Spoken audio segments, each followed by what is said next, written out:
los perros, y hablamos de ángeles, hay algunos ángeles que no tienen alas, que tienen cuatro patas, un cuerpo peludo, unas trufas prodigiosas, unas orejas de atención y un amor incondicional.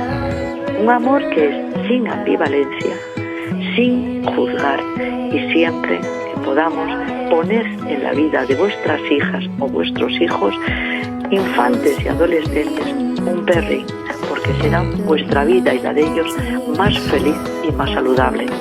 Desde aquí, confiar. Doctora, como miembro de masquechuchos.org, gracias.